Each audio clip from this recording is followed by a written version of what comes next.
tayo ay matanda na, sana'y di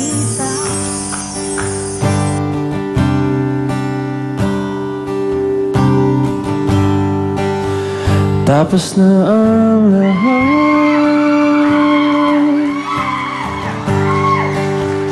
dito pa rin ako.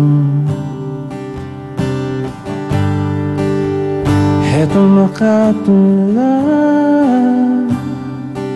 sa mundo, sa mundo.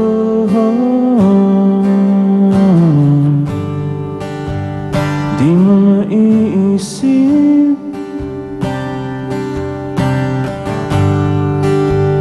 di mo makikita,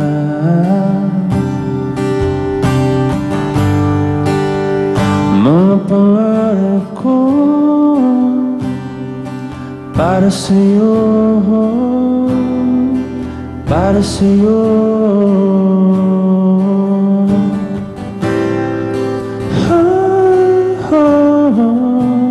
Hindi ko maisip kung wala ka.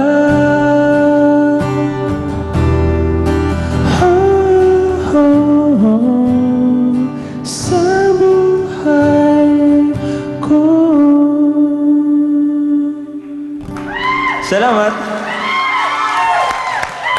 Nakakatuwa si Chap. Oh my God. You know what? That always gets me. A son that still kisses his daddy. Even if binata na siya. Always. Okay. Parang si Chap, parang si Christian na hindi, ano? Si Christian na mas madimples at saka mas napaka-smiling na face. Ayan. Sabi na, you know, I have to share with you. And I love your song. I love your voice. Thank you. Anong palang title nun? Kung wala ka. Kung wala ka, that's your solo na. Ano, that's What from the first album of Hale. Ang galing. Okay. Kasi kanina, I was telling your dad, sabi ko, ang galing, nakakatuwa. Tapos he was so proud. Ang sabi niya sa akin, bait-bait niyan, sobra. Napakabait daw talaga ng anak niya. Sabi ko, mabait ka kasi. Tsaka your mama's here, syempre. You know, this is kind of a surprise. Kasi ang pamilya niyo daw sa Davao, nung araw, naghirap daw kayo talaga, especially pagkamatay ng tatay mo. Yes, my father passed away 1977. Oo. Tapos walang naiwang kapera-pera. Kung hindi, 700 lang daw yata sa bulsa. Nung pumunta ako ng Maynila to pursue my dream, Yun ang baon mo. yun ang baon ko.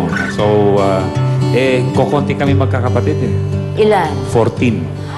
Napaka-konti naman. Parang ano... Ako ang eldest. Ikaw ang eldest. Yes, Pwede yes. bang maitanong anong kinamatay ng daddy mo? Cancer. Ayun, akala ko sakit sa puso dahil sa sobrang pagod. So, biro mo, lumuwas ka ng Maynila with 700 pesos only sa bulsa mo, pero alam mo na yung gusto mong maging. At yun ang pinunta mo dito. You were focused on that one thing. Yes. What steps did you take para makapasok sa songwriting? Saan ka lumapit? Ginawa ko na lahat. I had to go to different recording companies, submit my compositions. Ang daming rejection to the point of I almost, gave up. Pero hindi pwede. At ito yung hindi ko makalimutan na experience, Nung nag-apply ako sa WIA Records, pinabalik ako ni Ramon Chuaing, sabi niya, nung in-interview ako, sabi niya, balik ka, next day, pag-usapan natin, mukhang, so I was so excited, baka may trabaho na ako, finally, 6 months ako sa Manila, walang nangyari. Alam mo, pagbalik ko doon sa opisina, nasunog yung building. Yung araw na yun? Yes, totoo yan, lagi yung kinikwento yan, na yung point na yon, parang sabi ko... Sign ba ito? Sabi ko, parang hindi yata para sa akin to. So bumalik ako ng Davao, kasi meron akong ginawa doon. At puro kantsaw inaabot ko sa mga friends ko. Yan, papunta-punta ka ng Maynila, ganda na ng work mo dito. Nakasunog ka ng building. Oh, but sabi ko sa kanila, alam mo, ang nabideo ko salita, sabi ko, pare, tandaan nyo yan, di ako babalik ng Davao hanggang hindi ko makamit yung mga pangarap ko sa buhay. So you went back to Manila na naman? Went back to Manila, Eventually, I got, hired by Weir Records as... Nakita kayo ulit ni Mr. Choi. Yes. Buo na ulit yung building. Nagtawanan. So, yun, pumasok na ako. During that time, pumutok na ang Boyfriends tsaka VST. Oh, lakas! Naku, panahon ko yun! Panahon ng Mr. DJ yun! Sabi ni Ramon, gumawa ka ng grupo, kalabanin natin ang Boyfriends tsaka VST. So, ginawa ko yung Wadab. Kasama ko si Tato. Oo! Naalala ko yung si Tato, man! Tato! Yan. Si Tito Snapo kasama mo pa rin up to now. Ngayon, we have a band. It's called 70 Super Band. Okay, Nonoy, as a father, inaasahan mo bang pumasok sa music industry si Champ? O the first time na he brought up the idea with you, nagulat ka? Actually, syempre deep in my heart, gusto ko talaga, mga anak ko, sumunod sa yapa ko. Kasi binuhay ko sila through my music. Right. But si Champ kasi, hindi ko nakitaan yung gagay ng sarili ko nung araw. High school pa lang, nasa banda na ako. Tapos kumakanta sa mga parties, sa mga ganon. Si Champ hindi eh. Hindi ko nga narinig kumakanta sa bahay yan. Pero alam ko... Kahit sa bahay, hindi ko narinig kumakanta yan. Pero alam ko, kasi mahilig ako mag-document ng mga boses ng anak ko. Maliit pa sila, nire-record ko. Mahilig ako sa ganyan. Pinipicturean ko sila. So, I remember, 10 years old, dumapit sa akin. Sabi niya, Papa, meron akong ginawang kanta. So, nirecord ko sa cassette yun. Mayroong year, mayroong month, mayroong oras, may date. Okay. So, sabi ko, itong batang ito may potential. Pero hindi ko na follow up yun kasi busy sa pag-aaral. So, hindi ko talaga inisip na susunod sa yapa ko. Ang right after graduation, nakita ko yung nagbibihis, naka-necktie. Sabi ko sa mother niya, saan pupunta yan? Sabi niya, mag-a-apply daw ng trabaho. Nahihiya yata sa...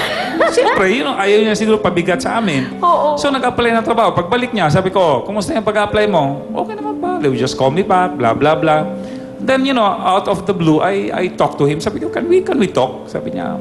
Sabi ko, di ba medyo mahilig ka sa gusto mong music? Why don't you pursue it? Medyo nahihiya pa siya, Sabi ko, wag mong isipin yung hiya o tulong sa bahay. Sabi ko, give yourself, ito ang ko talaga, give yourself 3 to 4 years.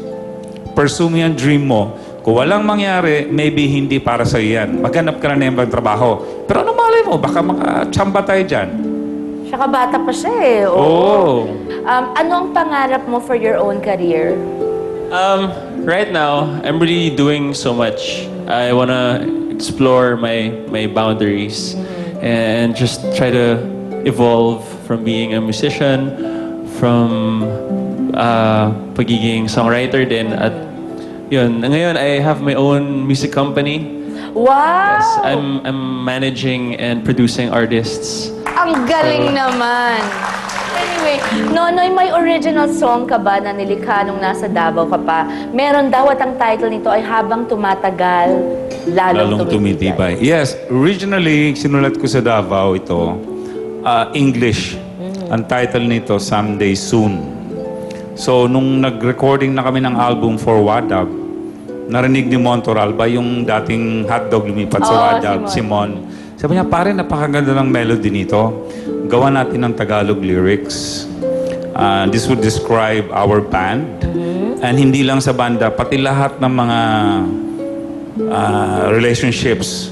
Sana, yung parabang ang banda natin habang tumatagal, lalong tumitibay. Tapos pwede rin i-apply sa friendship. Sa friendships, mag-asawa, mag-ina, sa pamilya, gano'n. Napakaganda naman. Okay, gusto ko sanang marinig yan. Pwede ba? Pwede. Mga kapatid, Mr. Nonoy Tan with his very own Champ! Woohoo!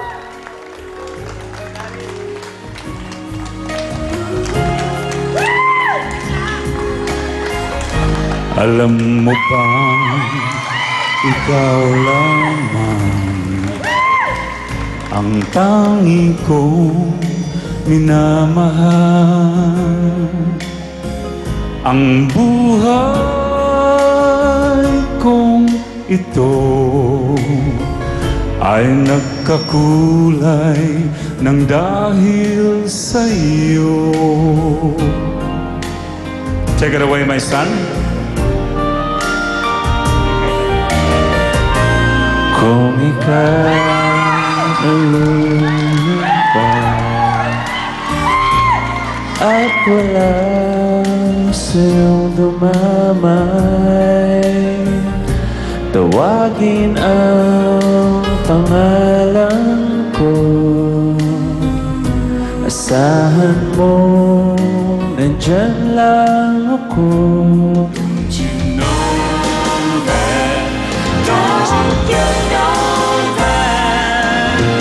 Pag tumatagal, lalong tumitibay ang pag-ibig na itong inaalay.